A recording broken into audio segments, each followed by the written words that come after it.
그때에 바리새인과 서기관들이 예루살렘으로부터 예수께 나와 이르되 당신의 제자들이 어찌하여 장로들의 전통을 범하나이까? 떡 먹을 때에 손을 씻지 아니하나이다. 대답하여 이르시되 너희는 어찌하여 너희의 전통으로 하나님의 계명을 범하느냐? 하나님이 이르셨으되 내 부모를 공경하라 하시고 또 아버지나 어머니를 비방하는 자는 반드시 죽임을 당하리라 하셨거늘 너희는 이르되 누구든지 아버지에게나 어머니에게 말하기를 내가 드려 유익하게 할 것이 하나님께 드림이 되었다고 하기만 하면 그 부모를 공경할 것이 없다 하여 너희의 전통으로 하나님의 말씀을 폐하는도다. 외식하는 자들아, 이사야가 너희에 관하여 잘 예언하였도다. 일러스되 이 백성이 입술로는 나를 공경하되 마음은 내게서 멀도다. 사람의 계명으로 교훈을 삼아 가르치니 나를 헛되이 경배하는도다 하였느니라 하시고 무리를 불러 이르시되 듣고 깨달으라. 입으로 들어가는 것이 사람을 더럽게 하는 것이 아니라 입에서 나오는 그것이 사람을 더럽게 하는 것이니라. 이에 제자들이 나와 이르되 바리새인들이 이 말씀을 듣고 걸림이 된 줄 아시나이까? 예수께서 대답하여 이르시되 심은 것마다 내 하늘 아버지께서 심으시지 않은 것은 뽑힐 것이니 그냥 두라. 그들은 맹인이 되어 맹인을 인도하는 자로다.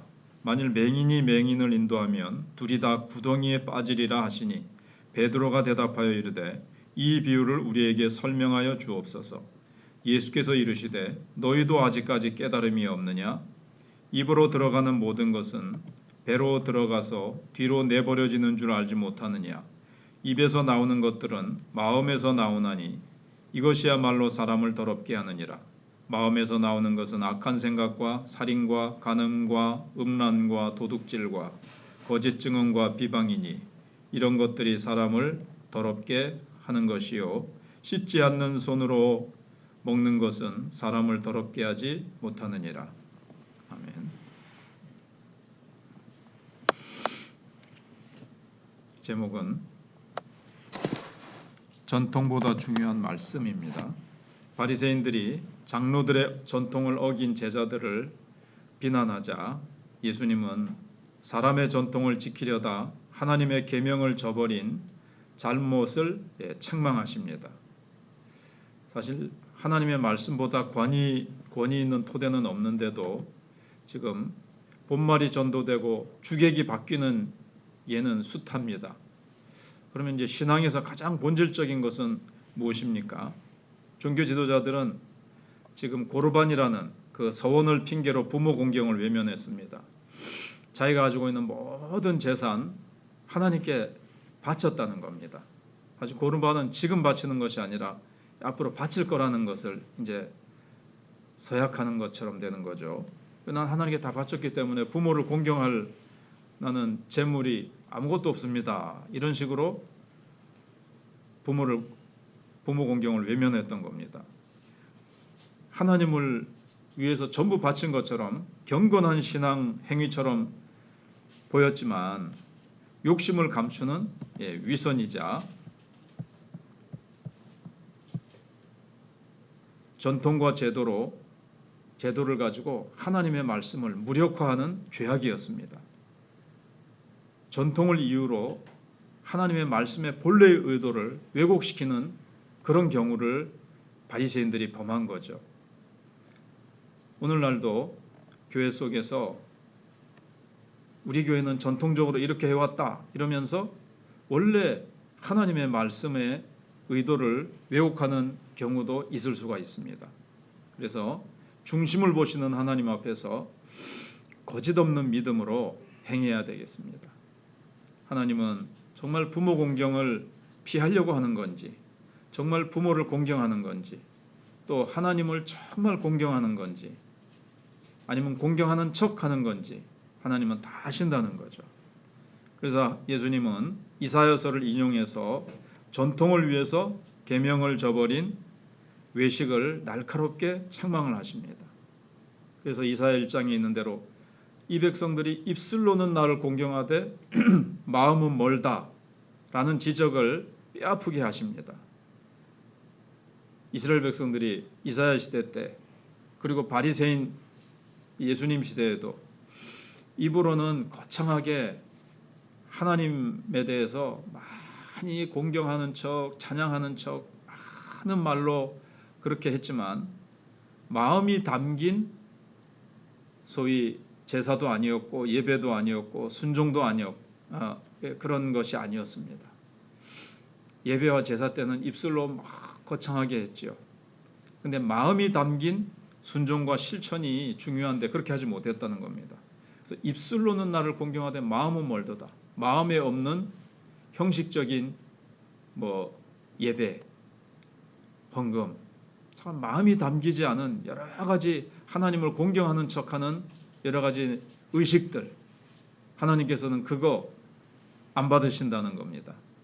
그래서 공허한 말잔치보다 말씀과 사랑으로 가득한 마음을 하나님은 원하십니다. 그리고 예수님은 이제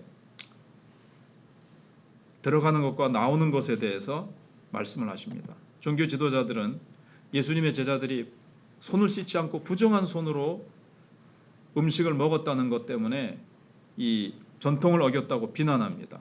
이 정결규례죠. 사실 이거 전통적으로 장로들이 만든 겁니다. 근데 그거를 정죄와 비난의 도구로 사용합니다. 왜 손을 씻지 않고 먹느냐? 왜 규례를 어기느냐? 이거죠. 근데 이 전통이 꼭 나쁜 것만은 아닙니다.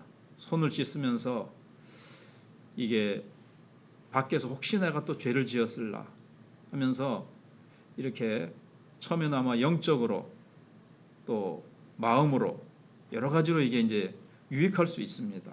잘 사용하면요. 그런데 이 좋은 전통을 가지고 바리새인들은 다른 사람들을 배척하고 정죄하고 억압하는 수단으로 사용했습니다. 그럼 이게 없는 이만 못한 거예요. 이거는 각자 개인이 유익을 얻으면 되지 이걸 가지고 다른 사람을 배척하고 억압하고 정죄한다면 이건 하나님이 기뻐하시지 않는 겁니다. 그리고 이 씻는 정결 규례는 비본질적인 겁니다. 하나님께서 정하신 말씀에 없는 거예요. 자기네들이 이 말씀을 자기네들은 더 잘 지키겠다고 거기다 혹을 하나 더 붙일 것처럼 만든 거죠. 그래서 비본질적인 것에 집착하다 보면 오히려 본질적인 것을 왜곡하는 잘못을 범합니다. 그래서 예수님은 사람이 안에서 나오는 것이 그 사람을 더럽게 한다 이렇게 말씀하셨습니다. 밖에서 들어오는 것은 먹고 소화시켜서 그냥 뒤로 내보내고 그 사람의 영혼과 마음에 영향을 끼칠 수 없다는 거죠. 더럽게 하지 못한다는 거죠. 더럽게 하는 것은 마음으로부터 나오는 것, 입을 통해서 나오는 것, 마음속에 있는 것이 사람을 더럽게 하는데 결국 마음속에 있는 음란, 탐심, 질투, 교만, 미움부터 시작해서 온갖 그런 거죠. 이것이 인간과 삶을 오염시키고 관계를 파괴하는 요인입니다. 참으로 깨끗하고 아름다워야 하는 것은 마음과 삶입니다. 영혼이 깨끗하고 아름다울수록 하나님의 말씀과 지성으로 내 자신을 더욱더 아름답게 가꾸어서 우리의 마음에서 나오는 것들이 다른 사람들에게 예수의 향기 풍기고 하나님과 이웃을 섬기며 아름다운 성령의 열매를 맺어 나가야 되겠습니다. 기도하겠습니다.